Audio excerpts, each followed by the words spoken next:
Shalom, nous allons étudier le Daf Kuf Yutet dans Masechet Psachim. Nous reprenons la fin du Daf Kuf Yutret Amud Bet, Mai Loi Atzer. On avait vu que la richesse de la ville de Tsour était prévue pour être donnée à ceux qui sont Yoshvim, Lifnei Hashem, ceux qui sont assis devant Hashem, donc les Talmidei Chachamim. Et c'est marqué Loi Atzer Velo Yechasen. Alors on explique que c'est une allusion à deux types de richesses qui ne seront pas gardées par Tsour, mais qui seront justement données aux Talmidei Chachamim. Mai Loi Atzer. C'est quoi Loi Atzer?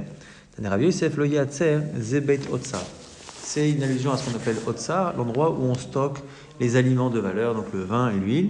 Loïchasen, c'est une allusion vraiment au trésor, aux richesses, à l'or, à l'argent, qui ne sera pas non plus gardé par Tso. En quoi c'est pour ceux qui sont Yoshvim, qui sont assis devant Hashem? Pourquoi les Talmidei Chachamim les appellent Yoshvim? Rabbi Lazar appuie sur cette idée d'être Yoshev, d'être installé, d'être fréquemment au Beit HaMidrash. C'est celui qui vient tellement souvent à la yeshiva qu'il connaît l'endroit où chacun est assis. Donc c'est une allusion vraiment à quelqu'un qui est assidu dans l'étude. Kadamre, autre explication. Rabbi Lazar dirait c'est celui qui accueille les autres à la yeshiva. Donc il est plus installé que les autres parce qu'il arrive en avance.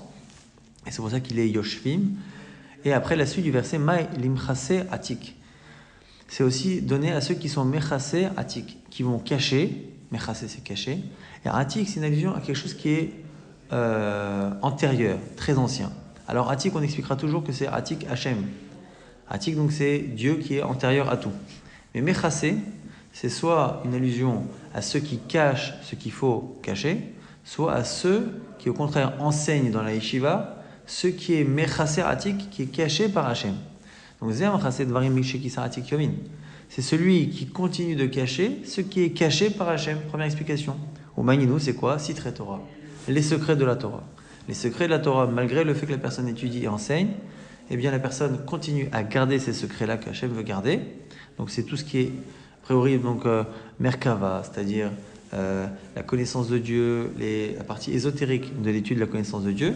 Ça, il faut être mechassé otam, parce que Hachem, il a été mechassé, le ratik, donc celui qui est antérieur à tout, Dieu a caché ces choses-là, il faut continuer à les cacher. Kalemri, autre explication.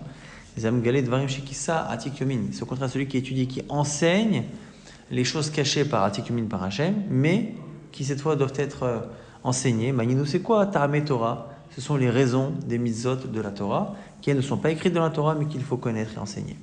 Marav Kana, Mishum Rabbi Shmuel Barabi aussi, au nom de Rabbi Shmuel Barabi aussi. Mizmor les David. Dans le 13e Teilim, l'Amnatsar Mizmor les David. Donc le Mizmor, il est pour l'Amnatsar. Mnatsar, ça fait allusion au fait de vaincre. Et ici, en l'occurrence, quelqu'un qui est Menutsar, qui est vaincu.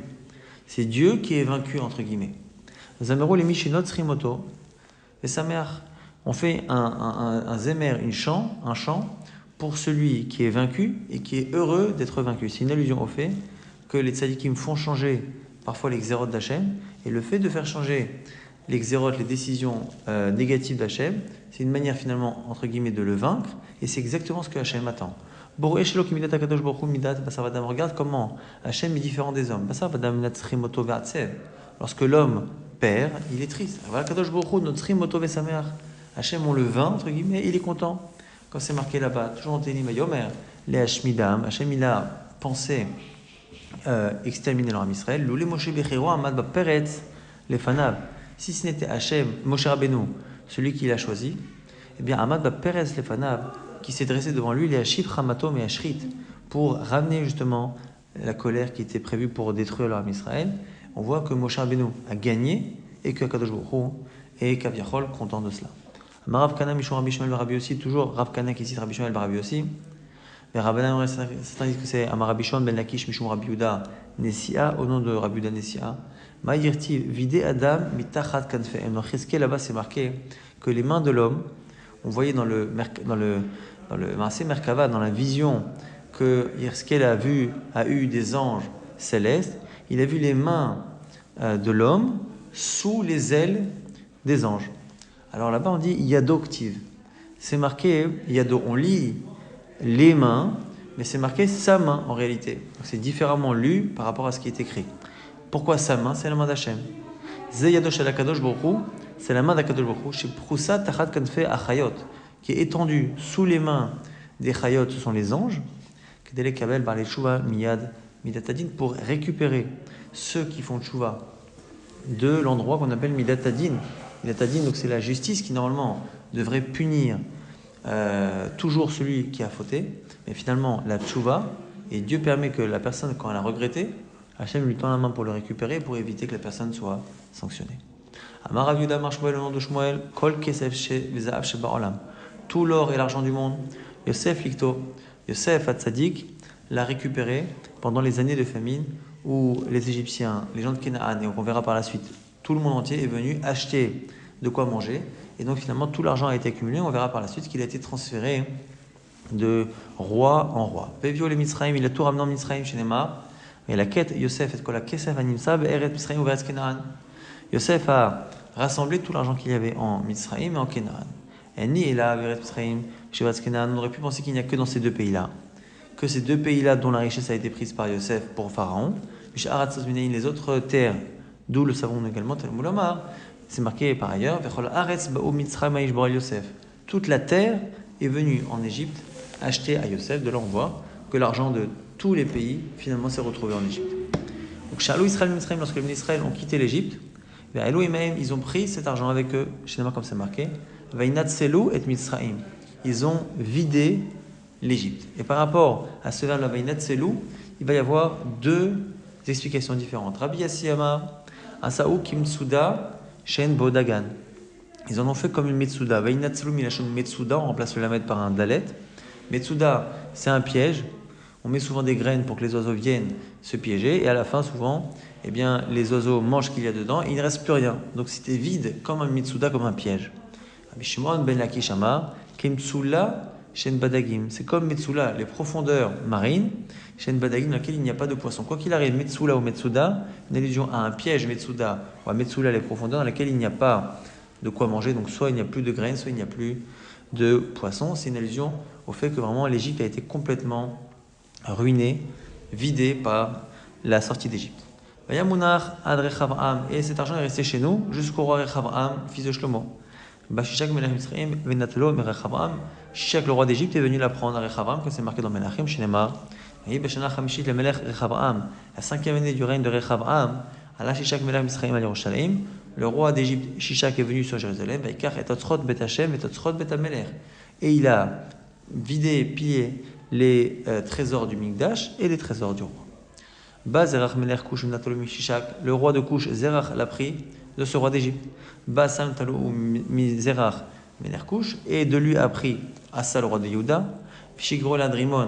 Ben Tavrimon, et il a donné au roi de Aram, Adrimon ben Tavrimon. Adrimon ben Tavrimon, et le peuple d'Aramon lui a pris à ce roi de Aram. Yoshaphat et Yoshaphat leur a pris. Ad Achaz, et c'est resté chez nous depuis Yoshaphat jusqu'à Achaz, le roi de Yehuda. Sancheriv Untalom et Achaz, Sancheriv lui a pris. Chizkia Untalom et Sancheriv, Chizkia l'a récupéré. Yamunach Ad Tzidkia, et c'est resté chez nous jusqu'au roi Tzidkia de Yehuda. Kazim Untalou mi Tzidkia, les Kazdim lui ont pris. Parsim Untalou mi Kazdim, les Parsim le leur ont pris. Yevani Untalou mi Parsim, les Grecs ont pris donc des Parsim. Et à la fin, les Romains ont pris aux Grecs et c'est resté jusqu'à présent à Rome.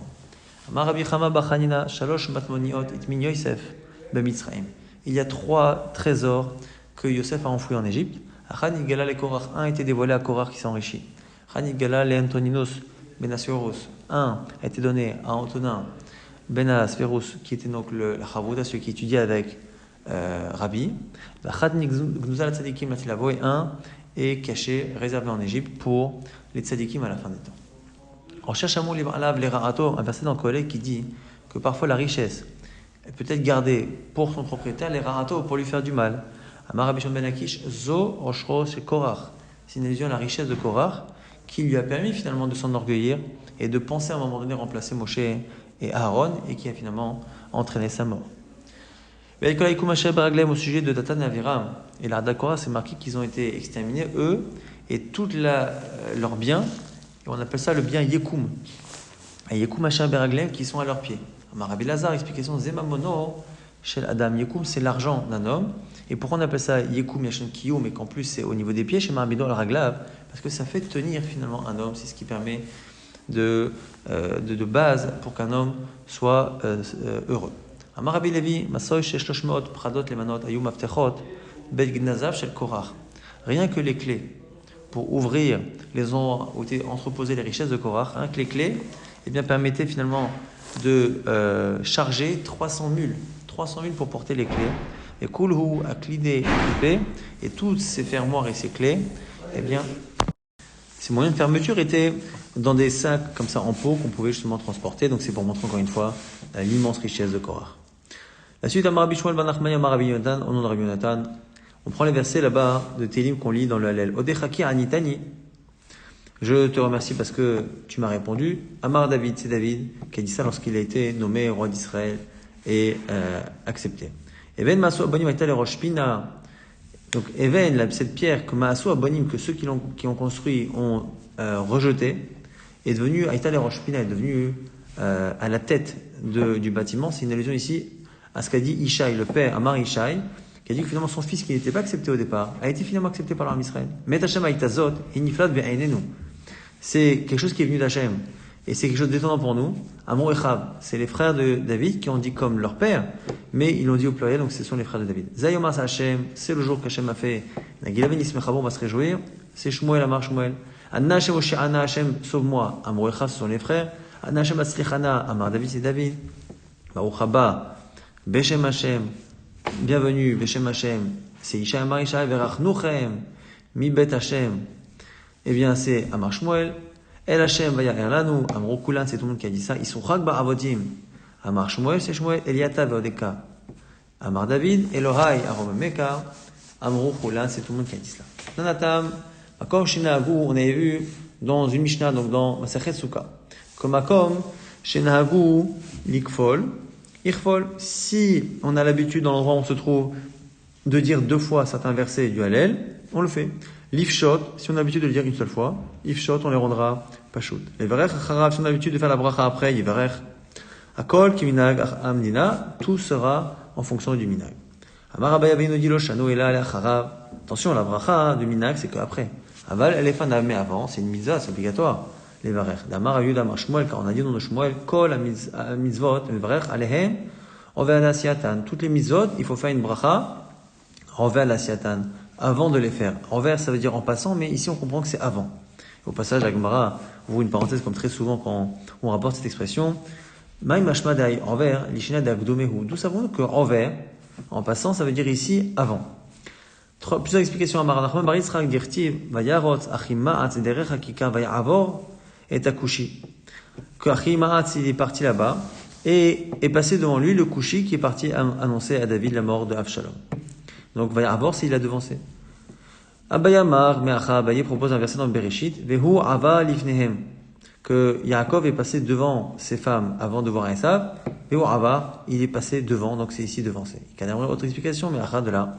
Vayavor makam lifnehem, Vashem berosham.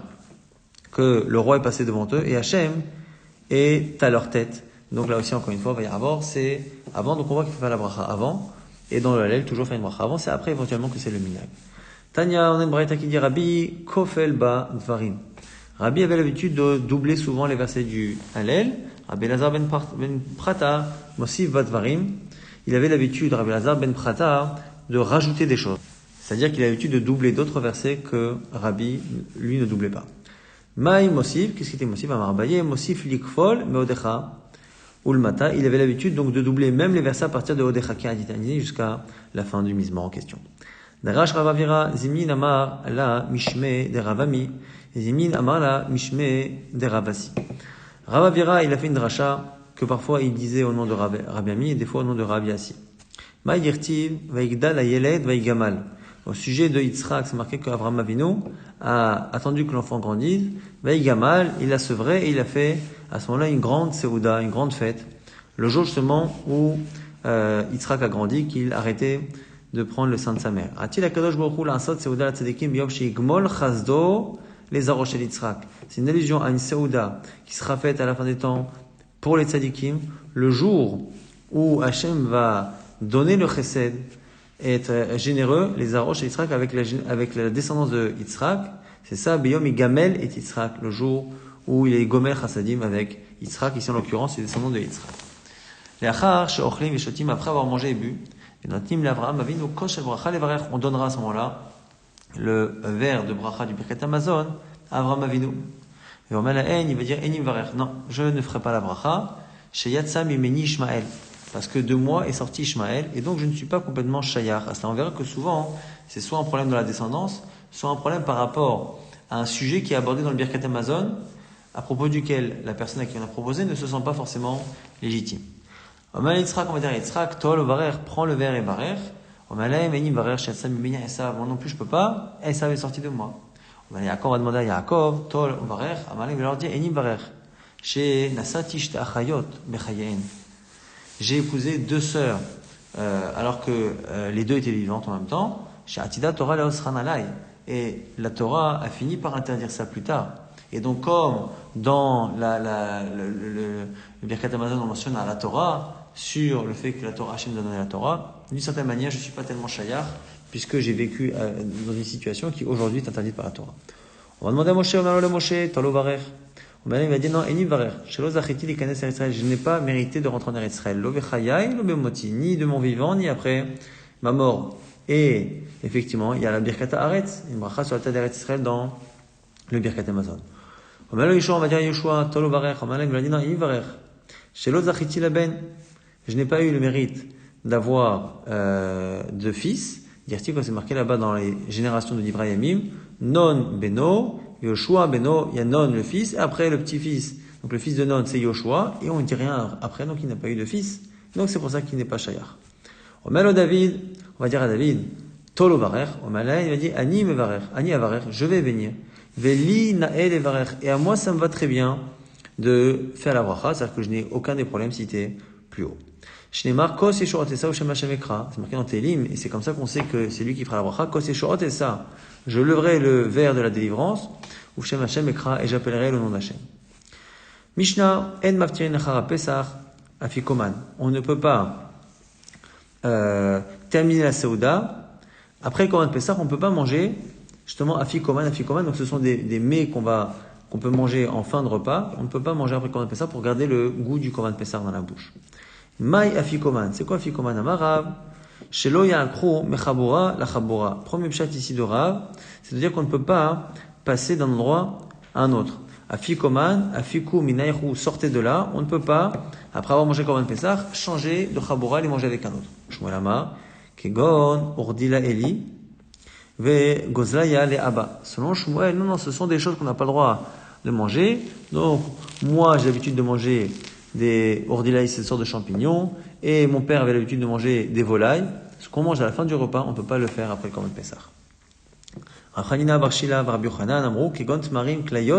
Autre exemple donné par Rabbi Yochanan, des dattes, des noix, des graines grillées, donc en gros des choses sucrées comme dessert.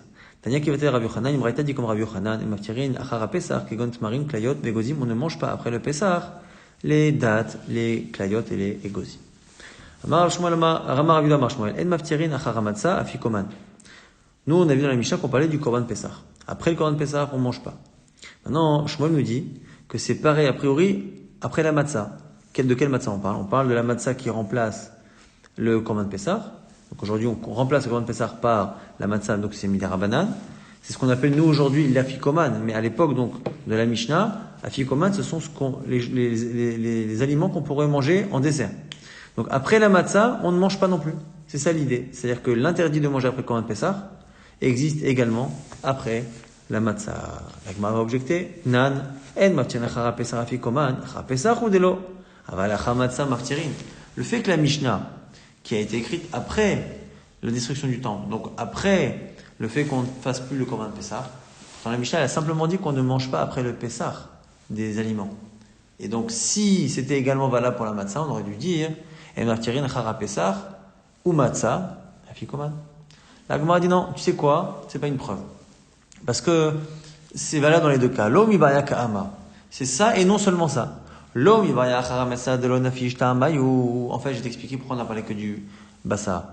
Parce qu'en réalité, la matzah, c'est évident. Pourquoi? Parce que la matzah n'a pas un goût très fort. Et donc, c'est évident que la matzah aujourd'hui qu'on mange pour se rappeler le Pessah, c'est sûr que cette matzah-là, on ne doit rien manger derrière pour garder le goût.